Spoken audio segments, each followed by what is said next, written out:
Tim Pilbeam is hiding out after wild boar, perhaps the most widespread large game animal there is. This is a sport and a pest control outing that hunters all over the world will recognise. Tim is in Argentina. I've got a civilised 3006, yeah. But what the hell is that? We're off to Devon to visit the UK's friendliest target sport. It's PRS Precision Rifle Series. You get a full day of fun. And it's pouring with rain, but that doesn't matter. Not here.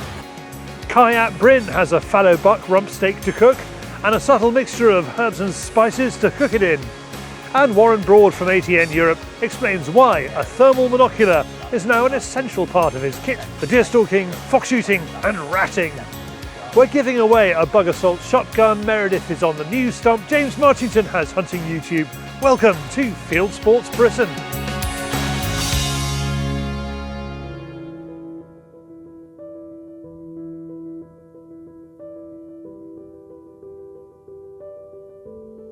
Argentina may have a reputation for dove hunting, but there is so much more to get your teeth into.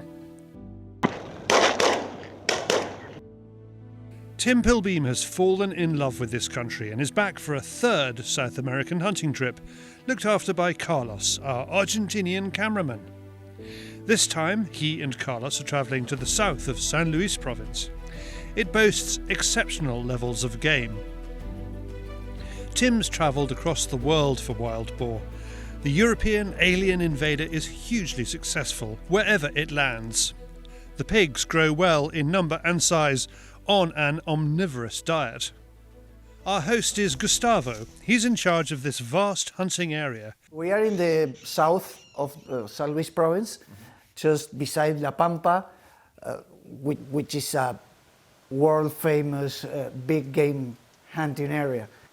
We are in the Caldem forest that is unique in the world.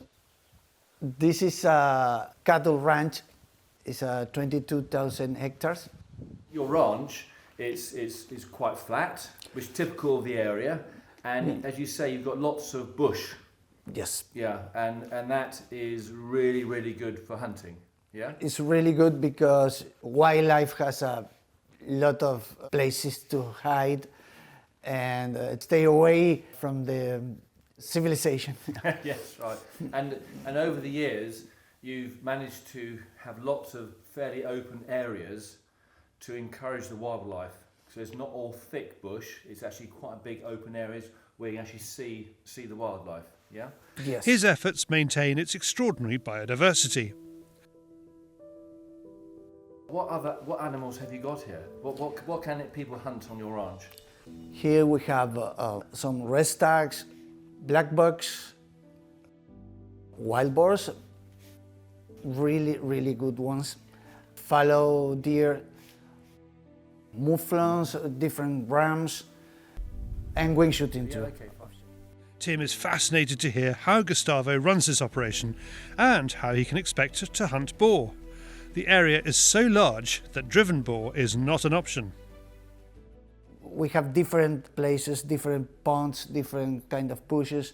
You can see boars during the daylight, but to get one of the old ones, you have to work a lot. They are really, really hard to harvest. Why? Well, I think they became old because they are, so... Wise, yes? Yeah, maybe wise is the word. Yeah. If the whole group arrive to the pond earlier, they stay around in the bush, always in the shade, maybe for 2 or 3 hours, just watching and listening what happened. It's really hard. So you have to be there a long time because they'll come out at the end of the evening or... Yeah, and sometimes the challenge is against the animal and sometimes the challenge is against yourself. Indeed, that's right. Because you need to stay awake, paying attention, and sometimes you get sleepy. So we need to read the situation. We need to read the whole place. We need to know the trails, Okay. the places that they use to arrive to the pond or to the bait. After that, we sit and wait, and we need to see all around, you know. what is happening. And the wind, I suppose the wind is... The wind is very important, and what the other animals do, you know. So I understand that pig have a very, very sensitive nose. Yes. And the hearing's good, but the nose is terrific. With a plan in mind, Tim just needs to zero his rifle and have a shot with Gustavo's Marlin 4570 with Aimpoint Acro red dot sight on top.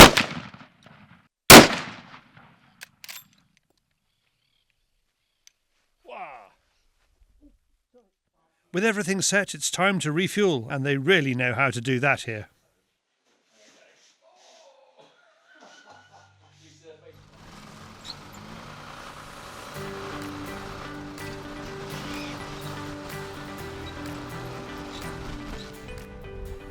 Gustavo does daily reconnaissance, as do the farm workers, to help locate the boar. He's along these bits here.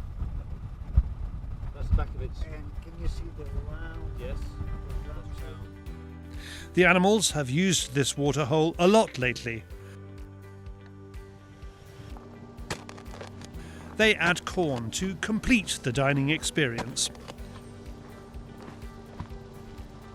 Just a little bit. With a good breeze in their faces, they construct a hide. It's not dissimilar to what we would set up for pigeons. They've chosen a place on the edge of the bush with good views either side. The only thing left to do is wait. Gusto, okay, we're all set up in a blind. Tell me what happened. We got a water hole about 50, 60 metres away. So, what do the pig do? Are they coming from side to side, do you think? Yeah, they can come from both sides. Okay. We need to be careful with our movements. Okay. I've got a civilised 3006, yeah. But what the hell is that? Well, this is 4570 with a endpoint scope, you know, with a red dot. Okay. And it's pretty tedious. You know, it's a big shark. Yeah. And you've shot lots of pig with it, have you? Oh, yeah. Yeah, it was. Yeah, So, it's a big knock. so you're my backup. You're my wingman, are you? Yeah. I will try to do my best. Okay, let's see what we can do then, yeah. As the sun sets, the incredible birdsong keeps them entertained. After an hour, the cows come to drink. This is good news. The more relaxed the cows are, the more relaxed the pigs will be.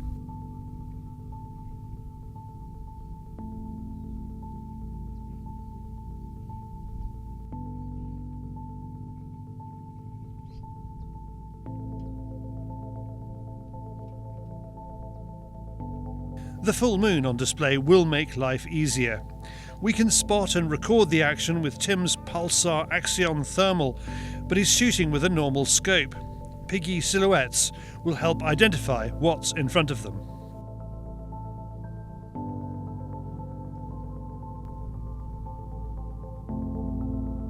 As the temperature drops, the Axion picks out a lone boar.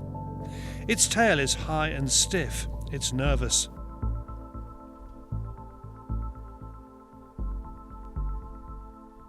As the pig drinks and eats the corn, it relaxes and the tail drops. Tim prepares for a shot. As he pulls the trigger, the pig moves and Tim loses his opportunity. What an amazing evening. We didn't see much, but this rather large pig came out from the right-hand side, and unfortunately at the same time, my ear defenders started beeping because they've been going for about 2 to 3 hours, and they do that as standard. So this beast went flying back into the bush. Anyway, that's the way it is. A bit later on, we saw this really, really large male, and it was working up and down the fence line on our left-hand side for quite some time, and eventually came underneath the fence, and it was actually in the water for quite some time. And I think what happened, I think a cow or something must have spooked it. Anyway, it jumped out, and the short and long of it is I got on it, we're ready to pull. I was ready to pull the trigger. As soon as I pulled the trigger, the animal just turned towards us and ran away. So it's just purely bad luck. If I just pulled the trigger half a second earlier, I would have shot it. But just as I pulled the trigger, it actually just turned away. Oof. And that was it. So that was a huge beast by the sounds of it. And so opportunity lost. So bit of a shame really, because we've been up for several hours and got very cold, and I missed. So that's hunting for you, I'm afraid. The following morning we start scouting for a new spot. Gustavo calls Eduardo. He is a talented boar tracker. He has been hunting and guiding his whole life and is a great source of intel. Any big ones in here? Seems like Yeah, that's a big one. That's a big one, yeah. And you can tell, I mean, can you tell if it's male or female, or is it just a big... so. That's quite a big... Yeah. I think maybe this is a male because the point of the track is rounded. Females are a little bit thin. A bit pointed? Yeah, Oh, okay. pointed. This is a nice one, no? It's the same. There are also trail cams to check. Yeah. That's all the information they need to set up a new blind.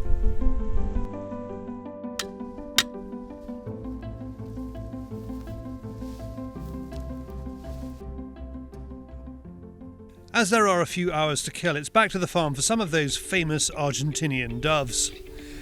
The beauty of a place like this is that there is always something on offer.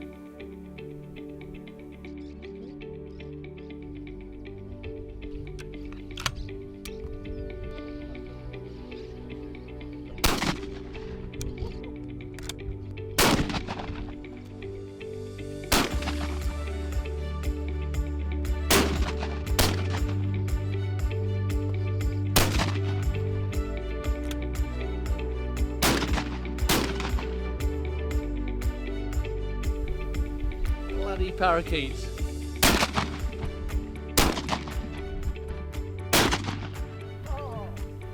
This is really good fun. Tim bags a few, and we're sure he won't mind us saying he's more rifle than shotgun. Back to the boar. Last night the guys got caught out with the freezing temperatures. Not again. After a couple of hours of motionless, stealth-like observation, a young male approaches the small waterhole. Local opinion is that it's too small and they decide to leave it for another day. Then, at the edge of the bush, the pulsar picks up a sow and piglet keen to come in. The young male keeps them off. To our left, we hear a grunt. A large pig is heading towards the water. It mooches around, giving time for the guys to assess it. Then the boar gets spooked.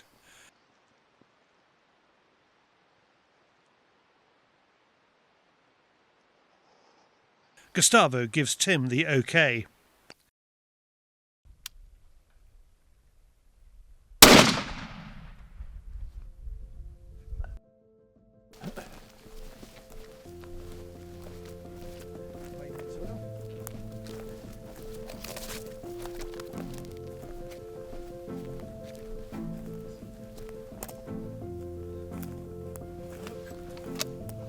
Wow. Look at it. Absolutely gorgeous. What a beautiful animal. It's so clean as well, look at it. That's rather just... I just find wild boar absolutely fascinating. I think they look so prehistoric in some ways, but they're so clever. And we were very lucky this time. This one kind of hung around for a fair bit, and we took it. But I think they are just most stunningly beautiful animals. It's so clean as well. Look at the colours of it. Yeah, so this is a typical kind of European wild boar, not a crossbred at all, but just a purebred wild pig.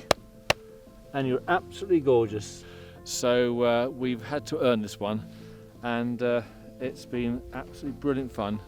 And I've fallen asleep a few times in the hide, just waiting to the moment to come along. And then this black thing comes across, and it's just pitch black. And tonight the moon's quite low, and it's not very bright at all, so it's not easy to pick them out. But it's just fascinating to see this black thing just wandering across down towards the water, eating away. You can hear it kind of just making all these funny noises, grunting and everything else. And it comes back out, looks around, drops back again. On this one, it came out. I think we may have spooked it a wee bit. It ran towards us, and it turned sideways and I took the shot. So a perfect end to a lovely evening anyway, so I'm really pleased. It's a nice-sized wild boar, and Tim adds another very different Argentinian wild boar experience to his list. Thank you, Tim and Carlos and everybody in Argentina who helped with that film. Now, the Fieldsports Nation this week. Fieldsports Nation members get to enter a draw to win a BugASalt shotgun, ideal for flying insects. Find out how to enter on their TV show, Fieldsports Extra, which is out on Tuesdays. Watch the TV show by joining them for a £5 a month. Link to that below. Now, with David off abroad again with Paul Childerley, no gossiping, it's Meredyth on the Fieldsports Channel News Stump.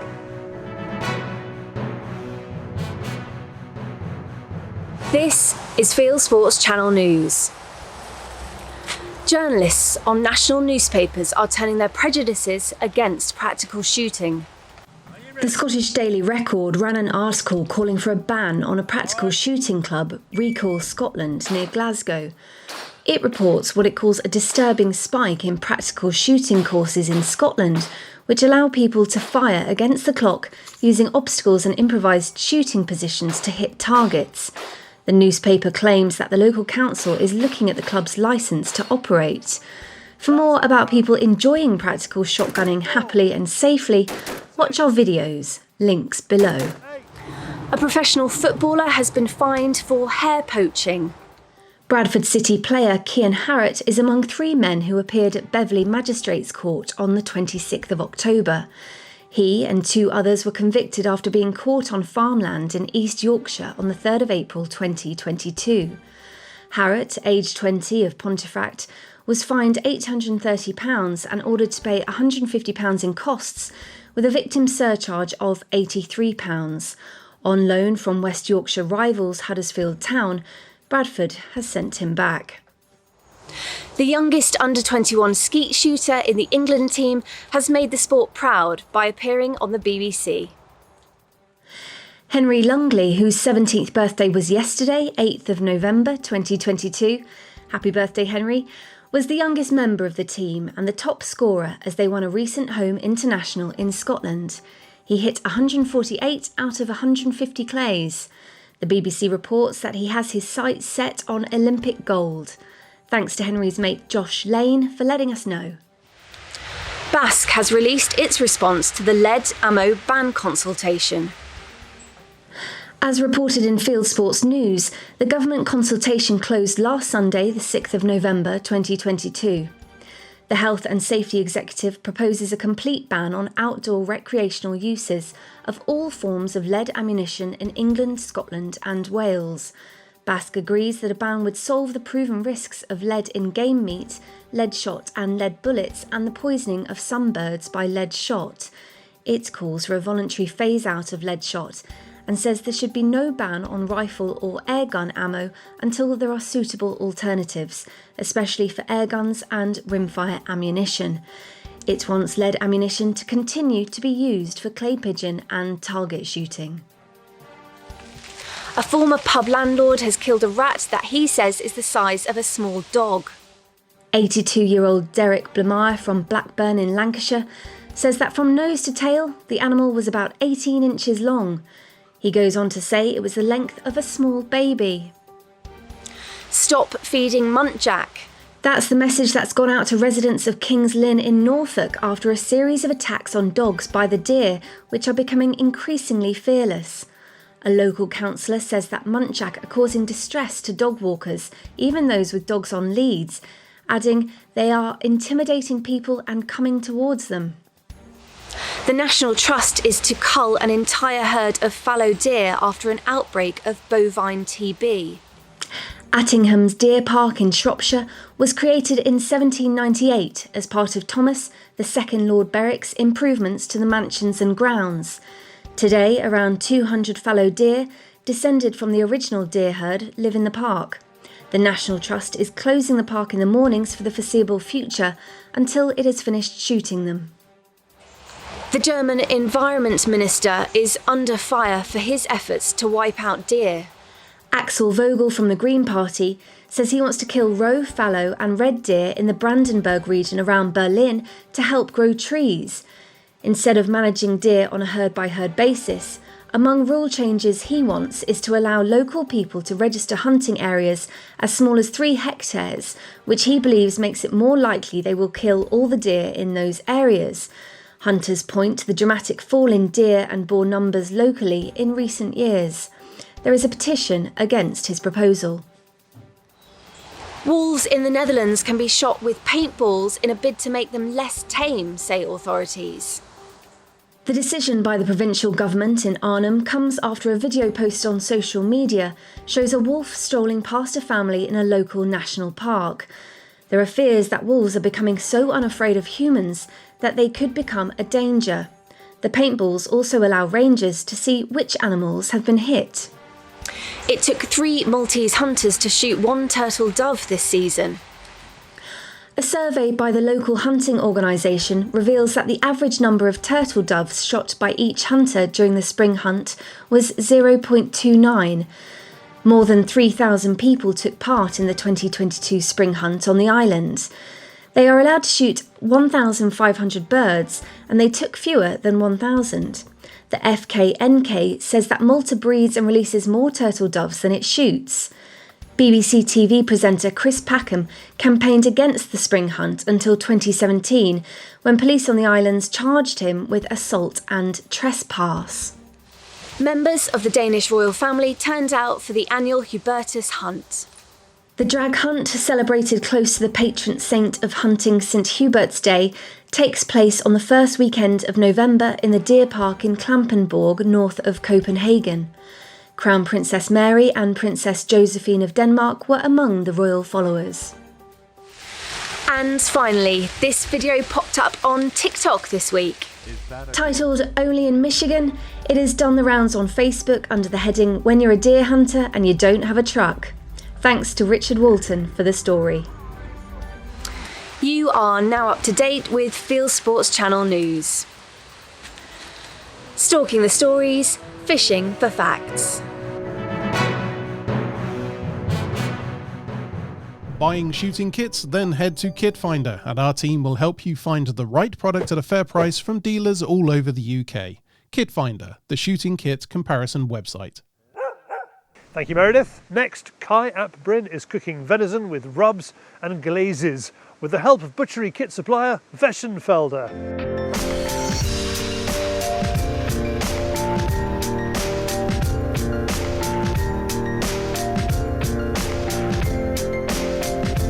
Weschenfelder sent me one of their rubs that they do. This is kind of the pepper steak coat, which is here. You might have seen these MRC tubs before, but they're quite on trend at the moment. A lot of people are raving about them.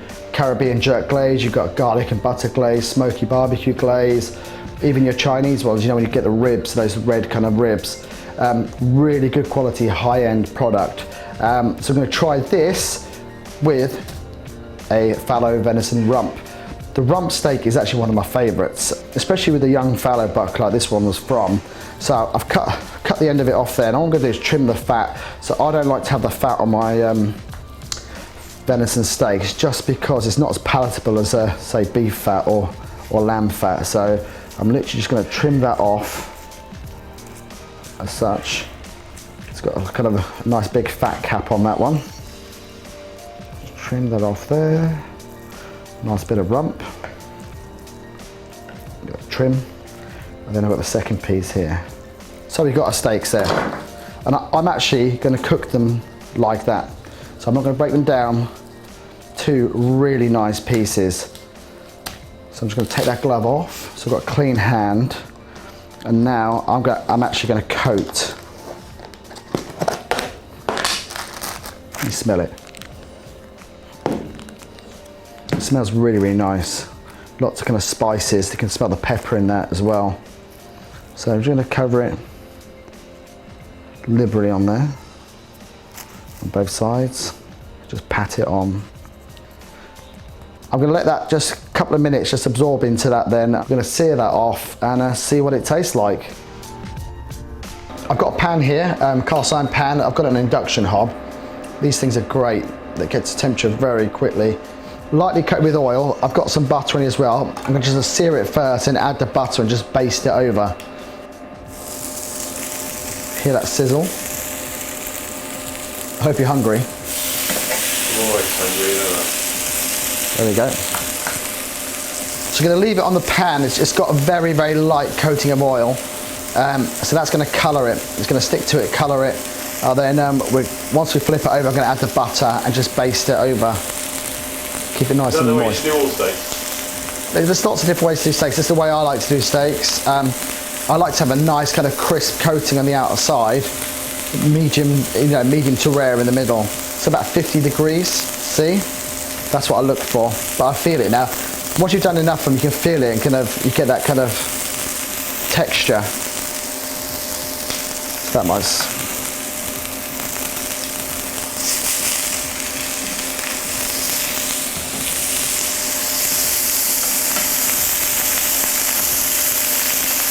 Smells good.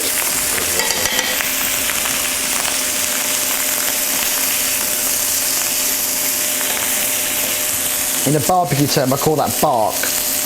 Oh, really? That crispy, crunchy. It's like bark from a tree, isn't it? So I can tell that's done now. It's a little bit spongy inside, so you know that it's still going to be kind of medium rare in there. Same with that little one. That little one took less time, so I actually popped that on top for a while, just to delay the cooking process, but kept it warm. So now I'll turn this off. That's ready. I'm just going to grab a tray and stick them on. Now this is the important bit. For a good steak or any piece of meat, you really need to let that rest, because what it's done there, it's contracted, everything's pushed inside. So you need to take up the heat and just let everything fall into place. All the flavours will be in there. So when you cut, it'll be a better colour inside as well, and all that flavours will be locked in, and it's not going to just pour all over the plate. So you can cover that with foil as well, but 10 minutes, I'll put that on the side, maybe like 15. Then when you cut that later on, you'll see it'll just be a perfect pink in the middle. 15 minutes, I'm impatient. I know, but it'll be worth it, I promise you, it will be worth it. And we can tidy up. I'll get you to the dishes actually while we do this, is that right? Yeah, this is the moment of truth, David. So this is the MRC pepper steak rub we put on that, and you can see it's nicely coated. So I'm going to take the end piece off. Oh, good lad. You can see how that pinkness has gone through it perfectly. I thought you'd overdone it. Well, that's experience for you. Just giving it a bit of a poke and then realising it was going to be that sort of... Oh man. So you can see, so with the rump, the venison rump, you can see the texture is very much like beef. Okay, nice and juicy. I'm going to let you taste this now, David. Oh God, I'm going to put the camera down. This is just... So that's there for you.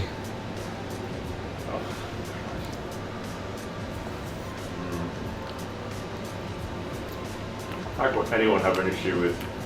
That's just gorgeous, isn't it? Oh, it's gorgeous. Delicious texture in that. I could eat that all day.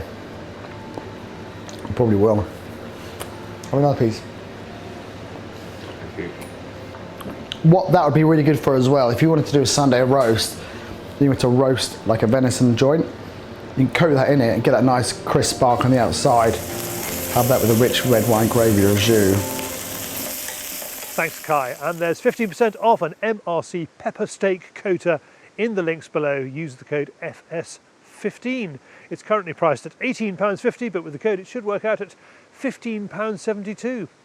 Now, I spent a happy time in Devon with the guys from PRS Precision Rifle Series, finding out about their sport and how it is growing in the UK. Shooter ready? You may commence when you hear the dreaded buzzer.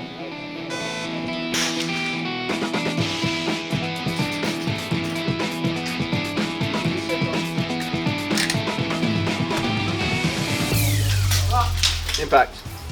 PRS Precision Rifle Series makes a superb shooting competition if you're bendy enough. We've got barrels, tyres, props, beer kegs, we have cages, we have walls with holes in them. So you might be your best at what you do lying down prone, but you certainly won't be when you're varying your positions. This is Budley Farm Shooting Complex, and at C2 Precision I host the Smuggler's Rimfire Rifle Match. It's a very dynamic sport. You can take anything from your standard bunny bash in 2-2 rimfire and come and partake in the sport of targets out to varying distances, of varying sizes, and you will be given a time limit and a certain amount of positions to engage those targets. You've got to change your body position, you've got to adapt to the firing conditions that you've been presented on the stage. It's the biggest in the country at the minute. It varies from 12, 13 stages throughout the day. You may be shooting 150 to 160 rounds throughout the day. And it's £50 to come along and you get a full day of fun. And it's pouring with rain, but that doesn't matter. Not here. We've got a 100 lane firing point right the way down through. It carries on right the way down the back there, and we've got 12 stages spread out massively under a tin roof. What more can you love? That's the rules. This is a competition, and Josh fancies himself as a contender for the big prize today. Who is he afraid of? Andre Mills, he's very good. Lawrence Barnes, he is also very good as well. Lawrence Barnes is actually the world champion who went to France with myself with the GB team for precision rifle shooting. He won the factory division world championship, so keep your eyes on him. Andre is also very good as well. Ryan Charlton's here. He's a top shot with the rimfire, so there are a lot of good shooters here. Ryan Charlton, one of the people Josh mentions, says the field is wide open. Oh, it could be anybody. You've got Andre Mills, who's always jolly good. Jack Crawford's had a bit of a mechanical this morning, so he's sharing a rifle with me. He's either going to beat me with my own gun again, or I might be able to take one back from him. You've obviously got Josh, who's organised it. Hopefully he can sort of put the organisation side away, and he'll shoot well. Lawrence Barnes also shoots very, very well. Plus you've got some guys like Matt Cook, Ryan, and a few others who are fantastic shooters, so there'll be a few. We'll see. It'll be interesting. It could be anybody. There's 1 of 10 people could win today. The big competition for Ryan is his wife Andrea. She has a great first round and beats Ryan. That'll be the first time ever, and that will never happen again. Yeah. It might be the first time, but it happens again, and Ryan struggles to level up. This is the clincher now.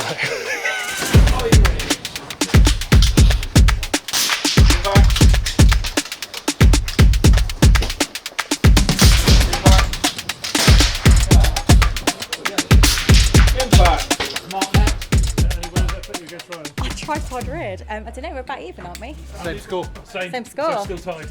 Watching how far Andrea has come in such a short time, she got that, started shooting rimfire with us June time, and seeing how far she's progressed is a very proud moment for me. I've got the time, so technically I'm winning. It's not just about the shooting and the moves. Kit failure can put a juju on a whole round. Josh suffers on one of his early stages. Yeah, I had a little bit of a feeding issue. I borrowed one of my friend's magazines, and on the XLR Pro there I've got an adjustable mag catch, so it adjusts on, you can fine tune it for each magazine, so obviously Loz is a little bit different tolerance to mine. You've got to stay focused, keep your head in the game and just keep going. Another of Ryan and Josh's contenders, Andre Mills, has a good first round in the cage. Nothing goes wrong, but he's aware that it can. Yeah, I mean, previously we've had some mag issues and feeding issues, so you just have to roll with it. Yeah, it does throw you off. It does get your heart pumping a little bit more because you're against time, so it makes you rush and not think as clearly as you should. But yeah, it comes as you get used to it. You do learn to cope with it better. These shooters take their kit seriously. World champion Lawrence Barnes has a special new chassis on his BugASalt rifle. It's the first chassis of its kind in the UK. This is an Accuracy International ATX chassis, which is machined to be able to accept any Remington 700 footprint short action. Hence why I'm able to use the BugASalt B14R rimfire in it. It's an exact copy, or more or less exact copy, of the ATX chassis that I used to win a world title very recently. So I'm very pleased to be able to train with a rimfire at obviously a much cheaper cost in the same clone, really. It's really to do with balance and how close the bore is to the point of contact with any bags or barricades that we're using. Obviously with centerfire, the lower the centre of gravity, the better for recoil. It's much more linear. With this, you'll see I've got the weights added on the front. That means that I can bring the point of balance a lot further forward, which is even more important with the rimfire because the barrels are quite often shorter, the mods are very light, and a lot of the weight is in the very dialable scopes that we use. This is a sport that's on the move. Jack Crawford is chairman of the GBPRA, Great Britain Precision Rifle Association. He's working to make it the national governing body for the sport. The big one is access to funding. So obviously there's responsibilities as a national governing body. We need to ensure things like fairness in the sport, child protection, anti-doping. There's a lot of policy that we have to take care of, but in exchange that we can bid through Sports England, through all the various sports councils for funding, not only as for grassroots events, so to actually get people in the sport, but especially young people, but also to send people to international competitions. So that's something that's a route we definitely want to look into. If we could tap into some funding to make it maybe the entry fees, or maybe we manage to buy some rifles that we can lend out to people when they come to events, to new shooters, I think that's really something to strive for. 15-year-old Will took up PRS this year. You can really hone down on your position and accuracy with target rifle shooting. And have you started getting into the kit yet? Yeah, a little bit. Very expensive, but yeah, getting there. You haven't had a Christmas yet, when you've been doing this, have you? No. So you're hoping that this might be the Christmas? Maybe. Today is a 2-2 rimfire match. PRS is full bore too, and the ammo for that can get expensive. The rimfire stuff's really taken off massively, so we're shooting all over, and we've come down from Leicestershire for today to get involved. As it turns out, match of the day is between Josh and Lawrence. They're not missing much and beating themselves up when they do. Good shooting. Can I blame the wind? I was already holding wind, but I didn't hold quite enough. Well, I should have known better. I could see it moving on the way out, but I'm still very pleased to only drop one there. We're either drawn or there's one shot between us. Yeah. Going into the last stage. Yeah. And he's only dropped 2 or 3 now. 2. 2 all day, over 150. Absolutely, yeah, and everything's working very well as well, so let's just hope it stays that way. A lot hangs on their last rounds. Josh shoots first, and he's happy. Then Lawrence is up.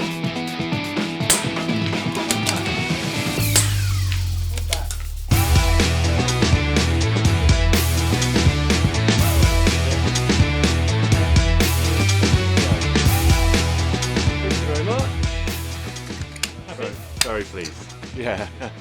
It's always a relief. Just got to keep your head in the game. I don't know yet. Do you know? I don't know. No. I'm looking forward to finding out though. I think there's 1 point in it. Is there? Yeah. Oh, which way? Well, I don't know. I think you've got it. At the final count, Lawrence tots up 130 points for the day. Then it comes to the count up for Josh's scores. 8, 14, 11, 12. 125. Wow, get in, Lawrence. Well done, you. There's one other mini match to settle. Mr. versus Mrs. Charlton. How did you get on? Just beat Andrea. Yeah. He got me by 2 points on the last day. So close. I ran out of time. It's a fun, friendly sport with prizes here sponsored by Amatec, which imports the Bergara rifles that many of the competitors, such as Josh and Lawrence, use. And if you would like to see Josh talking about 2 of the most popular Bergara 2.2 models, there are links to his field tester films below. Thanks to all who took part in that. Back in 2019, Jason Doyle made a 2-part piece for Fieldsports Ireland about PRS, and there are links to that below. Now, Warren Broad from ATN Europe demonstrates a range of pocket-sized thermal spotters that start at £600. Thermal binoculars have become a necessity for us when out stalking, really, obviously daytime and nighttime. The model we have here, which is sort of the ATN's entry-level thermal binocular, is an awesome piece of kit for when we're out. If you're wanting to just quickly scan across a field, or what I tend to use it for is if I've shot an animal and I'm looking for a blood trail, this is great because it's so small. Just slide it in your pocket, you don't realise you have it. Help you find that animal, follow a blood trail, or if you've got some taller cover, just pick up that heat source in the long grass or the crops. We use it a lot, particularly round ratting, round the barns. For those of you who are sort of working round, stock farms and barns, these are awesome to be able to cover the area, pick up the little rats scuttling about. And they're just a general all-round handy tool to have, I think. Again, particularly the size, the weight, you can stuff them in a pocket, forget you have them. If you want to take some photos, you can. It's got, you know, internal storage and memory as well. We tend to take photos more of the live animals, particularly if we want to look back at things that we were, you know, about to shoot or shot or assess an animal. So we might end up taking photos of an animal. Let's say, for example, we're in an area of wild boar, so I find a group of wild boar, I take a photo, I can then go back and obviously look at home and actually try and, from the image we've taken, we can look at, have we got, you know, males, females, young, and you can sort of look back and just assess your population as well. So it's not necessarily just for the shooting side of things, it's for actually looking at your animals at night time when they're out and active. Gives you an idea of what you've got around. Show landowners, particularly, you know, where damage is high in areas of the sort of extensive animals they have. We use them for census counts when we're actually trying to establish population density as well. Yeah, just a great useful tool for someone who's out every day doing it. Just straight in the pocket, it's there if I need it. On top of, obviously, we team up with the, you know, some of the Mars thermals or the ATNX sites, and yeah, it's a great combination to be able to use it. Next, from tech to the wider world of hunting and shooting on YouTube, James Marchington brings you Hunting YouTube.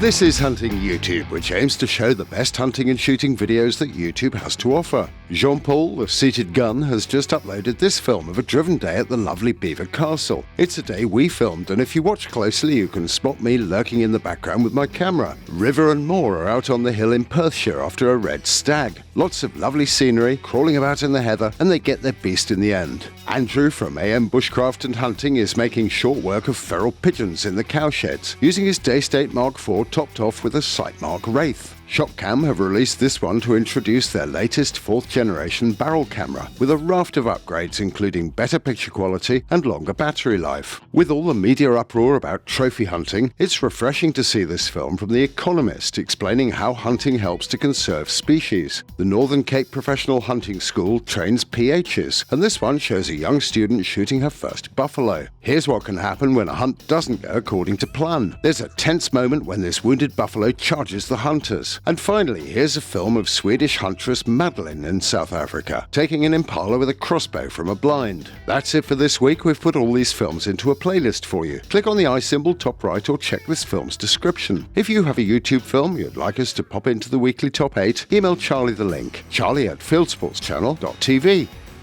And that's it for this week. If you haven't done so already, please whiz over to our website, fieldsportschannel.tv, where you can click to like us on Facebook and on Instagram. You can follow us on Twitter, subscribe to us on YouTube, pop your email address into our register page, and we'll contact you about this show. Fieldsports Britain, it's at 7 p.m. UK time every Wednesday. And this has been Fieldsports Britain. Good hunting, good shooting, good fishing, and goodbye.